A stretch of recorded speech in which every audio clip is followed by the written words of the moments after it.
I found that the short story Ordinary Sins by Kirsten Valdez Quaid was one of the most impactful readings of the semester in answering the question, what it means to live a life of meaning and purpose.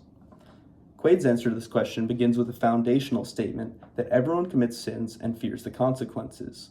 This everyone is all-inclusive, even to those of higher ranks of status. This is demonstrated through Crystal's realizations about Father Paul.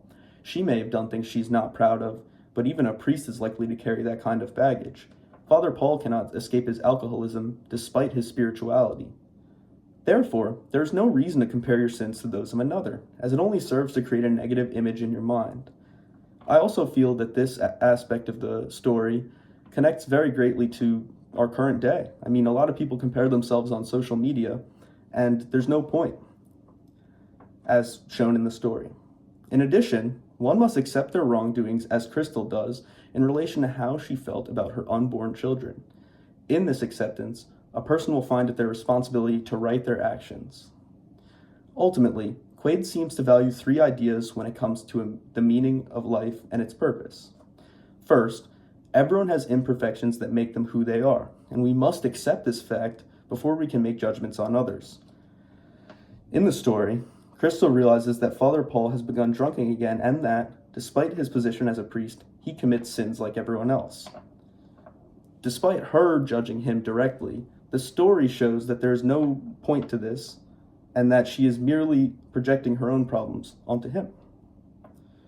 Secondly, you are the only one who can find redemption for your sins, and doing so will be the genesis of the new path in life.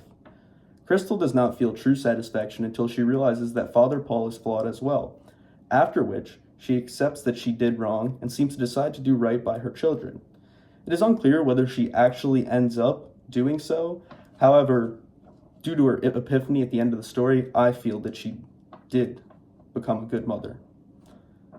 Third, meaning in life comes from the responsibilities we have to those around us. For Crystal, this was the responsibility she had towards her babies. These three ideas combine to create an answer to the question of what it means to live a life of meaning and purpose.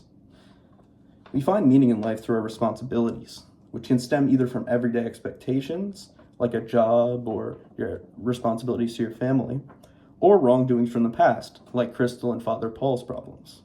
In addition, it is inevitable that sins will be committed, as everyone is susceptible to negative actions, even someone like a priest. Therefore, one facet of a meaningful life includes accepting and rectifying your sins. To add to that, forgiveness from others may be a stepping stone, but it is imperative that you are able to forgive yourself so you can move on. This is very apparent with Crystal. She accepts Father Paul's mistakes, but in reality, she accepts her own mistakes and moves on for the first time in the story at the end. In terms of my own answer, I felt this one was a compelling argument and had merit when it comes to helping people to move on from their past actions.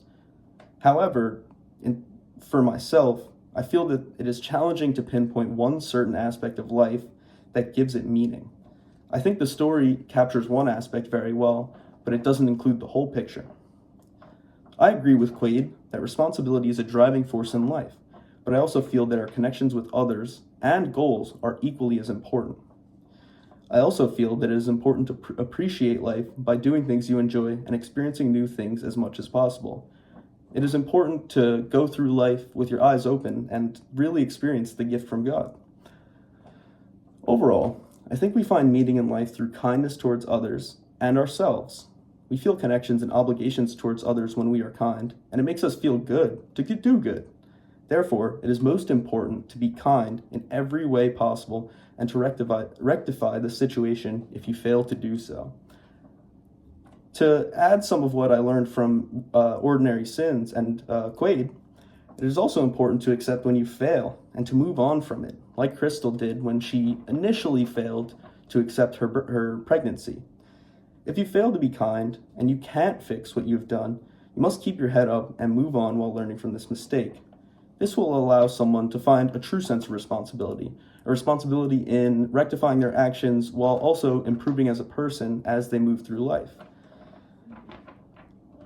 In general, I think it's hard to answer the question of what it means to live a life of meaning and purpose, and it's a major question that people ask all the time.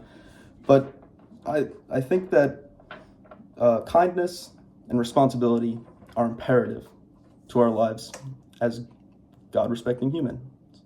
Thank you.